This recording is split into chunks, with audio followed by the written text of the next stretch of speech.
saved millions of families. And to give and empower gender roles, not freaking identities. That's a whole different ballgame. And we've done some deep dives. I got an awesome team. I'm working with a couple of women from out of the country and a couple of dudes from out of the country. And it's starting to really get some traction. So we're just out there to reignite human intuition and critical thinking. What's that, right? Logic and reason, and just to, try to spread some common sense around the world. But that's what we're doing, man. The future of the world relies on whether or not our children can discern truth from facts and lies from fiction and fantasy from reality. And so we want to give them the tools to get back on track. We're working on curricula and master classes and all this crazy stuff, but it's not as crazy as a lot of people think it is. And the toxic masculinity bullcrap is what got us started 5 years ago. Love that. I love that. Well, you're really mansplaining it to us. Before we get into that, what is it called, man? We got some lightning round questions we got to start you out with so people get to know you, our audience. We're going to do this real fast. We want fast answers. Hit that music. Perfect. Okay. What is a hot dog a sandwich? It depends on what state you're in. Chicago, yeah, maybe. And yeah. Never heard that one. What time do you wake up in the morning? Depends on if I'm all hours, midnight, 1 o'clock. I was up at 3 o'clock this morning. I don't know why, but freaked my wife out. So yeah, I get up whenever I get up. Oh, that's cool. If you had to date one of us, which one would you date?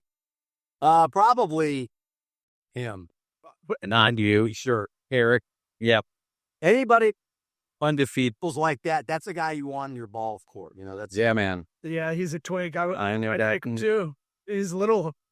You can never get me, bro. Put a hazer. He'll never get. He's got a hanger though. That's masculine as fuck. If he stands me up, I'll go for you. It's all good. Second choice. You ever seen a ghost or a UFO or anything interesting? I've been on a UFO. I was during a DMT experience. Okay. I think they were expecting me. I walked down this corridor. There's these two aliens sitting at this screen. They didn't say anything to me, but aliens do exist. Oh yeah. We circle back to been sure that I think I've been on that ship also. You probably were, man. Was that you in the next through? Oh, it might have been. Crying. Does God exist? Again, it depends on what state you're in. If you're in Iran, I don't think so, but maybe if you're in, the Bible Belt, yes. You code switch by location, all right? When's the last time you cried?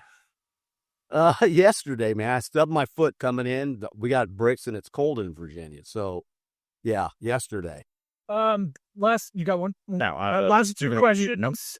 I think I walked in right before we started and heard this. Did you watch or listen to this show before coming on? I did. I actually saw your YouTube channel. No. Okay. I haven't watched all the shows, but I just to get a feel for what was going on. And I was saying I'd never been on a comedy show. And he said it was just real life. You still haven't been. So, although you're not required to watch all of them. I think you're like 502 or something. You're 503 or 504, I think. What advice would you give your 13-year-old self? Dude, slow down. It's not your fault. You stubbed your toe. You shouldn't have stubbed my toe, but even worse than that, in the summer of my 3rd or 4th grade, I was assaulted on a neighborhood sleepover. And it kind of just shifted gears for me mentally. I didn't trust anybody. I was always out to prove my manhood. So if I had to give advice to a 13-year-old who had been assaulted like that, slow down, dude. You're all right. It's not you, man. Yeah, I want to hear about that and NeoMasculinity. Why don't you tell everybody who you are, a little short bio, and where to find you? My name is John Krotec. I am a U.S. Army veteran, a small business owner, entrepreneur, I think is what they call us. Married up here in the Shenandoah Valley. We're working on a lot of projects to help make planet Earth better. And our whole thing is about leadership, as are you guys, and just making the world a better place, and I know by just being on this show for the last couple of minutes, guys like you make the world a better place. So I know I'm in a good place. Oh, you butter bread, dude. Yeah. No, I'm saying it's the truth is the truth. The next thing coming out of my mouth was the world needs more people like you. Army vet, somebody who's been through it and still cries when they stub their toe, and is not afraid to admit it and all of it, because you're right, the toxic masculinity is out of control. It's sad. I bet his stuff kind of goes pathetic. a nail. I know, he probably lost a toe. I got a tape next to the other one, man. We're good. So yeah, it's probably broke. They're buddies. It's a natural split. What part of Virginia are you in? I am in the Shenandoah Valley. Where? I don't know where that is. That's like, and you got to be careful when you hear you guys. So when you come up here, you can't say I live in Northern Virginia, because that's a whole different ballgame. I live in Northwestern Virginia, and the people make a point of letting other people know that. So because Northern Virginia has a lot of political nonsense going on, and here they don't. That's what I'm about 30 minutes north of Harrisonburg, which is where JMU is, James Madison University. Yeah, so college football playoff team. Yeah. Mm-hmm. And you're near, I believe, where Randy Moss and White Chocolate are from. Mm. Right about. They're from West Virginia. But it's nearby. My family's from West Virginia. I know all the West Virginia athletes. Yeah. All right, I know. Just over the mountain, though. I mean, literally, I can see the Allegheny Mountains that way, and just over there is West Virginia. That's a whole different place, though. Yeah, it's Louisiana. I performed there. It's got a blue filter on it, like 8 Mile. Yeah. Yeah. So, do you want? I know you want to get into DMT stuff. Well, okay. Well, let's go. Just take us through. You want to do DMT? Yeah. Well, you can do. Interestingly, man, have you guys had the opportunity to do Spirit Molecule? Well, in 2012, I went out with a buddy. It's your boyfriend's story. Yeah, we had been drinking wine, and I got in a DUI accident that night. So 13, 14 years ago. And what it did was it unleashed like demons that I had never dealt with. We talked a little bit about it a second ago.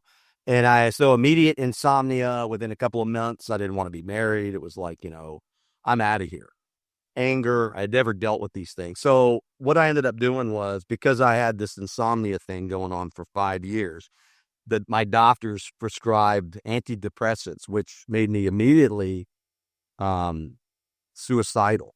I'll say it how it is. I didn't want to be here anymore. And I was desperate. I needed to get help. And I had heard about plant medicine, and it's particularly, I can't pronounce it, the DMT, the spirit molecule. Dimethyltryptamine. Yeah, see, you know it better than I do. And so what I ended up doing, I put it out to the universe, and a well-qualified person came, and I was able to do 3 journeys into a different world. And it literally cured a lot of my woes. And I saved my marriage. We were in the middle of this divorce, and I saved my marriage. But what was interesting was I had the opportunity to interview Dr. Rick Straussel. Oh, wow. Who wrote the book, The Spirit Molecule. Yeah. I interviewed him on a Task Force Zen podcast that I was doing a few years ago. And he was a phenomenal human being, and he's the guy that opened up my mind to Spirit Molecule. It's a lot like those colors behind you and your guys' sign there. Mm-hmm. But people talk about different dimensions and this and that, but until you go to them, you just think it's a lot of hogwash. Right. And I'm not joking, you guys. I went down that corridor, and I'm sure you're in the next room, but I did these 3 episodes, and it literally cured me. Yeah. Of whatever it was I was going through. I mean, most people don't go straight to the DMT. Most people will have some mushrooms or whatever other sort of like entry-level psychedelic. Going straight to DMT, that's pretty hardcore. Raw Dog didn't know lube right away. Yeah, I had never done anything psychedelic in my life, and I didn't know what to expect, but we smoked it, right? And literally within a minute or 2, I was in a different place. And so, the quantum theorists tell us that there's like 23 different dimensions. Well, I believe them. And you guys ask that question, and we smoke and joke about it, but it's real. So even though you guys have a humorous twist to it, it's freaking real now. Oh, no. When I talk about it, I'm like, I'm not joking.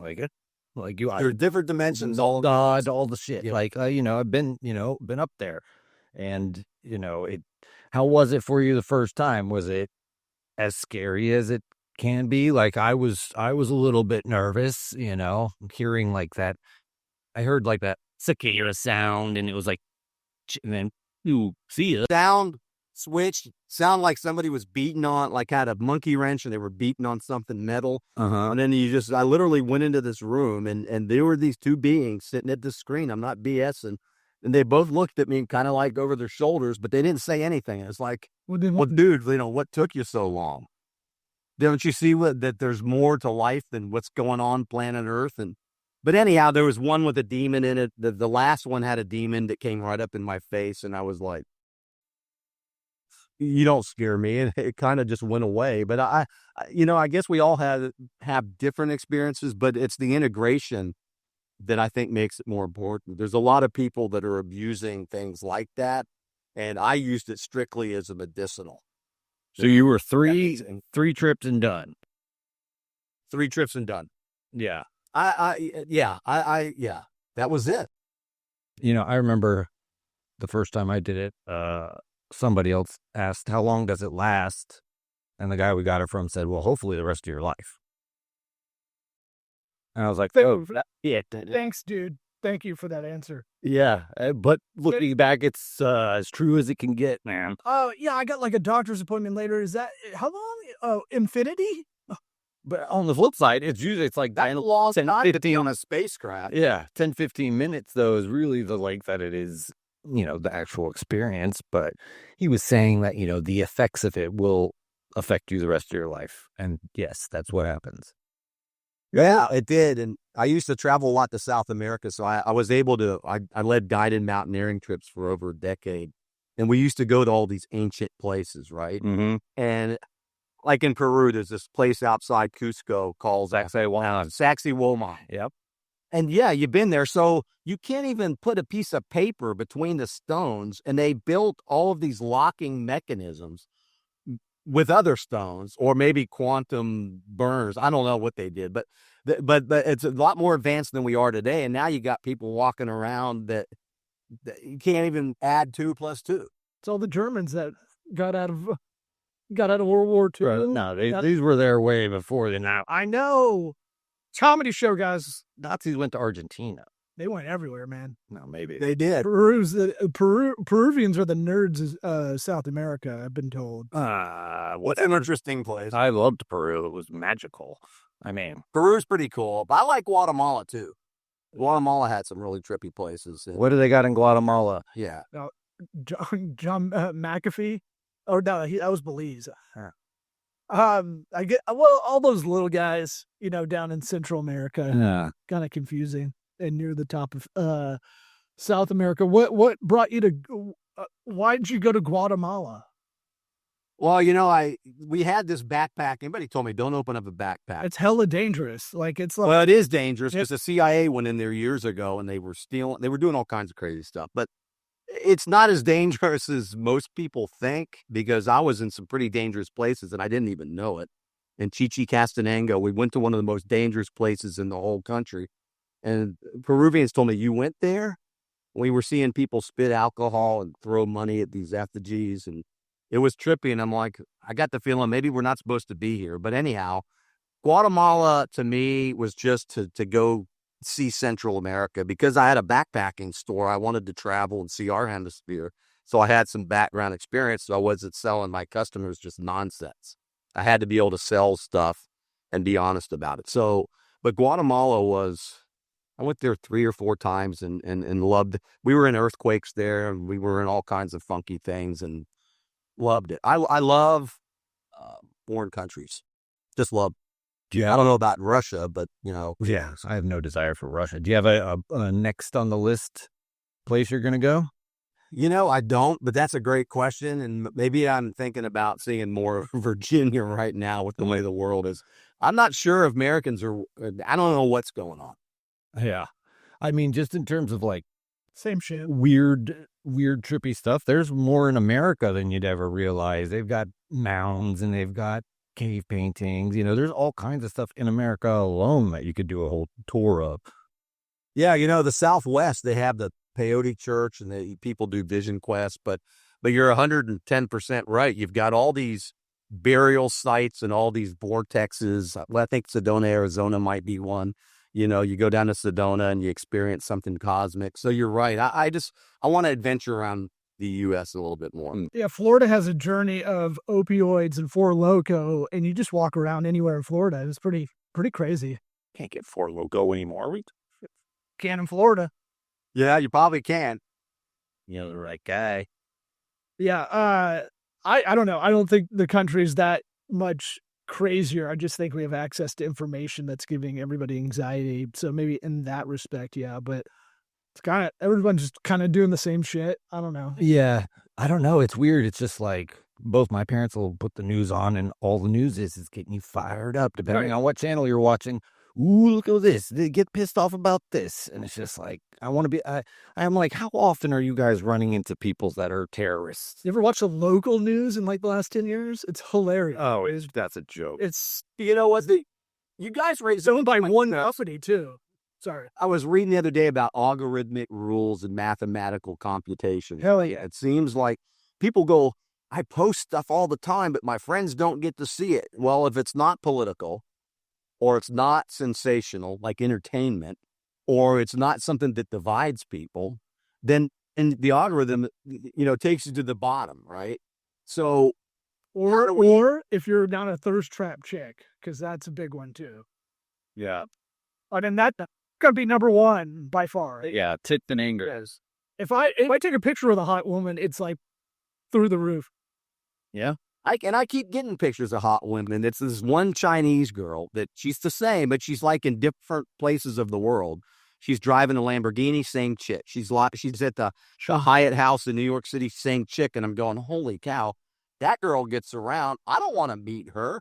So we wonder about that. I don't think she could be real. I mean, deep fakes and I know. It's easy. Crazy. Well, she's Chinese. That's a great point. Actually, you're just better from Muslims, just all over the world. I mean, but how can the same chick be driving 25 different exotic cars? It's a different Chinese shoot all over the world. Yeah, and she's the same chick, and she sends a private message every 3 days. There's no way, and they don't even have the SST anymore. There's no way she could travel that fast. Yeah, you're getting. I got. What does SST stand for? What's SST? That's that supersonic transport that had the little nosing dick down. Yeah. The Concorde. I know the Concorde. Yes, I know. I just didn't know the acronym. You're embarrassing me. Or down in Florida. That's where they have Alligator Alley, the jet port. Oh, that's cool. Yeah, we got Alcatraz Alley too. Alcatraz, that's it. It's in the jet port. Okay. Yeah, thanks to Rubio and DC, we got that sweet little prison alley now. That was fun. They used to land. No, they never brought one in. They never opened that place. I know. But they started developing it and putting stuff over. Somebody made some money on that shit. A lot of money. Somebody made. Okay. Yeah. It was in like New York Times or Wall Street Journal. It was one of the rare news articles I read. But it was like that place is no man's land though. Like if you want to put a prison there, you can put a bunch of them because that place sucks. Yeah. You get lost out there in the glades, you're screwed. Yeah. When you're Mississippi Indian. They would show these college football players and pro players from the sugarcane fields, and for fun, they were grabbing varmint out there. That's like to see how fast and quick you are to catch them. That's how shitty it is out there. I was working in Coconut Grove back in the mid '80s when I got out of school. So chart house manager. Now, remember, man, and they were fine. You look like a guy in Cocaine Cowboys. It's been bothering me the whole time. But they were finding people split open out in the glades, in the middle of freaking nowhere. The mules. Remember when all that was going down in the mid '80s? And I was right in Coconut Grove where all that was taking place, and there wasn't a week that went by that my head maintenance guy didn't find like an 8-ball of coke in a bathroom. Man, they'd come in and run a 2-hour wait. But he would be seated 2 hours later and nobody would eat because they were constantly going in the bathroom and snorting. It's like probably the best maintenance guy you ever had. Yeah, you find an easier. True, man. I mean, how long? Why were you in Miami during that time? I was there in 1985. I had just come back from the Virgin Islands. Well, I graduated from FSU. I'm a Seminole, right? And I got a job with the Chart House Restaurants. And my first tour of duty after I left training in San Diego was St. Thomas. So all my buddies from college were in Chicago and Detroit and the Midwest. And I was in the Virgin Islands at approximately like 22 years old, right? They put me in charge of the bar. We were buying quarts of rum for $1.19. We made so much money in the bar business. Damn. But then when I left there and I got transferred out after a year and a half on island, it was carnival like every week. I got sent to Coconut Grove, and then it was like a huge carnival. Biscayne Babies and all the places, South Beach and all that back in the 80s. It was a happening spot. And we sold a lot of steaks at the Chart House. They weren't hungry, but they wanted them. But they wanted them. They'd buy them. They wouldn't eat it. They would just poke it with a fork. Was this the era? This might have been 85 would be late for this, but people walking around with trays of lines of Coke, just kind of very willy-nilly. That was like late guys 70s. would not. Oh yeah, it was for real. It was that. Remember in Dadeland Mall, they shot up the place. I was just gonna say it was like a war zone. It was a war zone there, and this is no kidding. I used to hang out. I'd take a break, get out of the restaurant, go talk to the valet parkers. Right, Lamborghinis, Mercedes, Porsches, Lotuses, Maseratis. They pull into the Chart House restaurant parking lot, drop off the keys, and it would always be like one Colombian guy or some Latin guy with like 3 beautiful babes. Awesome. That's what it was like there. And they would drop cash like it was this and that. But you'd go to this place called Biscayne Babies. It was in the Grove. And the women would be dancing on the bars, in skimpy outfits. And then there would be people snorting Coke off of people's bellies. It was like that. That was the open. Yeah. Yeah, I can't believe my mom's from Coral Gables, but she has. Is she really? Yeah, but she's 74, so it's like that was a different Florida back then. That's like my mom's from Miami too. She was from she went to Miami High School, and she's gone now. I'm a little bit older than you, but I'm Miami bred on that side of the family. So yeah, my mom, she'll correct me if I say she's from Miami. She'll say Coral Gables. Racist. That's how she wants to make a difference. She hold her pinkies like this. Coral Gables is jacked up, man. There's a lot of good. It was very quaint when she was born in like the 50s. They had a nice my grandpa was a doctor, and so it didn't get down to the grandson, but that kind of know-how. But what happened? I don't know. It could be a doctor. You look like a doctor. All you had to do is put a stethoscope on and you'd be good to go. Let us air down. Anybody's ever. You look like a doctor. I look like a doctor that sells you pills in the alley. Dr. Strange. I'll write you that too. I'll write you an opioid script. But we'd be remiss if we didn't talk about masculinity. I went to a therapist about 6 years ago, and one of the sessions he goes, define masculinity and femininity to you. He was asking me, and I was like, I was like, give me a minute here, because I don't know how to do that. And I was maybe being too perfectionist about it, and then he tried to make fun of me for that. But what is it to be masculine now? Well, it's to be brave, courage, right? We talk about human vibrational states, but actually what happened, we started to see it. We all did. We heard the word masculinity being toxic, coupled with the word toxic. And so it's a lot of Gillette. Yeah, it's like, why now every time I think of masculinity, I think of toxic, and I'm thinking, okay, this is bullshit. There's something going on here. So I looked up on Google, what is masculinity, or better yet, what's NeoMasculinity, right? This is 4 or 5 years ago. And it basically said a man cannot be masculine unless he accepts, quote unquote, changing social norms, right? So what happens if they tell us that a man can be a woman and it's not based on biology or real facts? Does it mean we have to lie to be men, right? So we took it even a step further, and we started looking at roles. Now, we're not talking about, we went back, we looked at vintage gender roles, right? Not identities, not any of that stuff that they're trying to use to divide us. And the primary purpose of a masculine man is to protect his family, and loved ones from threats. Well, think about that. So there's no more saber-toothed tigers. There's no more mastodons storming through the villages. We're not grabbing our spears and going out to protect the cave family. The threats now are like this bombardment of unreliable information.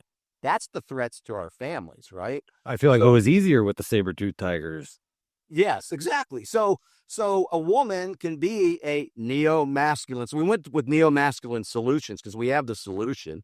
It's just to empower vintage gender roles and to give men and women, we're not exclusive, the tools to reignite their human intuition, and logical and critical thinking skills.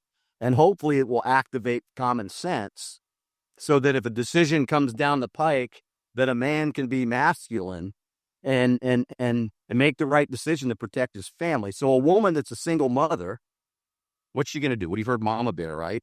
When she's protecting her family from a threat, she's actually exhibiting a masculine characteristic or a masculine role. Doesn't mean she wants to be a man. And the same thing for a single father. If he has to nurture his child because there's not a woman in the house, that's a feminine role normally. Doesn't mean he wants to be a woman. It just means that he's fulfilling this role. So what we want to do is we want to save millions of families from these threats, these information threats. We took the deep dive, you guys, and we identified 6 types of information that we're being bombarded with all the time, right? 5 of them are unreliable, and 1 of them is the truth. So think about that. We're getting bombarded all the time with this misinformation, disinformation, malinformation. We call social media noisy information, and now we got AI information. Now, if our kids and our people we care about are constantly being bombarded, and all we see is division and hate and vitriol, how is that sustainable for a family, let alone all of our humanity? So what we want to do is we want to be on the tip of the spear. And guys, look, with podcast shows like this, you guys are part of the solution, man. You guys are allowing people, the people that you interview, to tell their stories and to give people ideas and tips on how they can be parts of a better future too. And it's one person at a time. Yeah, I love that, all of that, because to me, it's like you look around, it's like, are we doing good? Nah, we're not really doing that good, right? So how is it that, people who say, hey, maybe a mother of a child being home more is a good thing? Like, this idea of a working mom and they're supposed to be super mom and do everything. How do you think that affects the children growing up? Because I feel like that, I sound like a dick. I sound like a, anti-feminist or whatever, but like, we're almost not even allowed to talk about. Yeah, like, if you talk about it, you're mansplaining, which isn't exactly even the definition of that slang. Right. We've actually talked about it on this show for a long time now. Like we probably 2017 probably talked about there's an anger within a lot of women of our kind of generation, and they don't know what to do with it. And it's kind of, I know this is kind of tangential to what he was saying, but there's a thing growing up now that you can do it all. You can be the mom, you can be the wife, you can be the career woman. You'll have time to be able to cook and make your family dinner at night, and you'll have a clean house, and you'll be able to get that workout in at 5 a.m. Yeah. It's like maybe 1% of 1% of 1% of 1% women can do that kind of thing. I'd be angry too if I had that heaped on me. And her name's Nancy Pelosi. Oh my gosh. Yeah. Let me get my voodoo doll. Anyhow, She gets all the energy from those big hanging tits. no, We're masculine, man. And she married a gay guy too. you dug raised some good points. And you know what? And sorry, ladies, you super women that think you can do all of that. And if you have kids, you can't. Just be honest. Right. It's called humility. The way it's set up, normally when a child's born, there's a man and there's a woman. Isn't that how that works? And that child needs nurturing, and that child needs education, and that child needs to feel loved, and that child needs to feel rules, and that child needs to have discipline. And none of us asked to be born, right? Right. So we're kind of expecting our parents to do something. So the women out there that are all upset and they think that they're this and that, I got news for you. I hope we get some good ratings, but I got news for you. It's better when there's a man around. Now, you might have had bad experiences with men, but I can assure you toxicity is the last thing real men point to or go to. Yeah, we can get rough, and if somebody's messing with the people we love, we can get toxic. But real men don't espouse violence. That's the last thing. We can hurt people. Us three guys right here, we could walk into any bar and just clean it out, right? Beating double deuce, yeah. Yeah, so, we can do that, but a real man doesn't do that. And somebody asked me the other day, what do we do with guys like Andrew Tate? And I said, nothing. Yeah, leave him alone. Let him do his thing. He's a charlatan anyway. I mean, karma, you guys are right. Then you guys are truth-based. That's what brought us together. There's no way I wouldn't be here unless you guys were. All right, we're about to run out of time because we don't want to pay for Zoom. So hold on. We got 2 minutes. I want to make this even though for anybody listening that's like, God, this is men's rights activists. How about let's give advice to there is a lot of man-child, what is it called? Like man-child kind of guy. Oh, there's a lot of guys that are kind of lethargic. They arrested development. They, expect things to kind of happen for them, to them, and not go out and do anything. All right, well, don't eat up the man's 2 minutes. What do you say to that group of men that's kind of growing in size, I feel like, more and more with the conveniences around? Well, you know what? That's a great question. 3 months into my one-on-one therapy, my therapist, God bless her, I love her to death. She's looking at me kind of funny and she's smiling. And I'm going, shoot, what the hell did I do? I said, Cheryl, what's going on? She says, you make me happy. And I'm like, oh, okay. She says, you're actually doing the work. Self-improvement and wanting to be better takes work. And that's that human vibrational state that I'm talking about. We can all wallow in the mire. I call them black hole galaxy people, right? The only way you're going to get better and the only way you're going to improve is you got to reach that courage state. And I'm not talking about false bravado.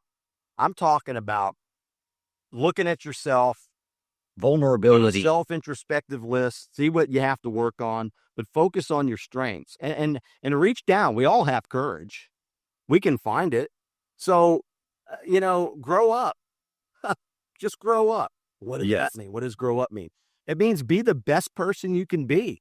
And it's not easy. If you don't work at it, then it's I call it intellectual laziness.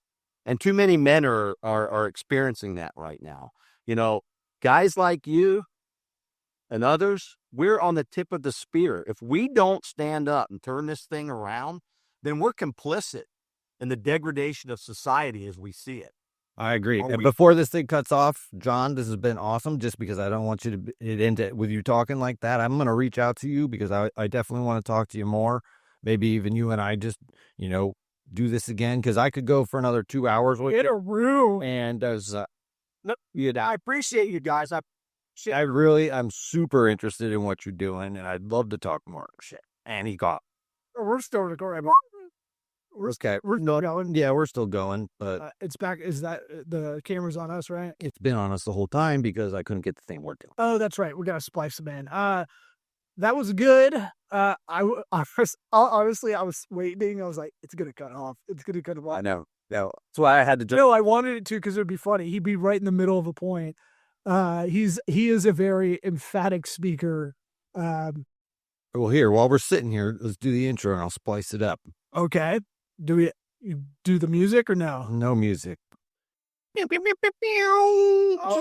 put it in post. Okay, then you go home and record it because I got people rolling in here in about 4 minutes. Yeah, I'll record it. Okay. Or not. I might just start right into this. Let's just go dry. I'm going to keep this part in. Okay, yeah. Yeah. Whatever. See, fun, y'all. Bye.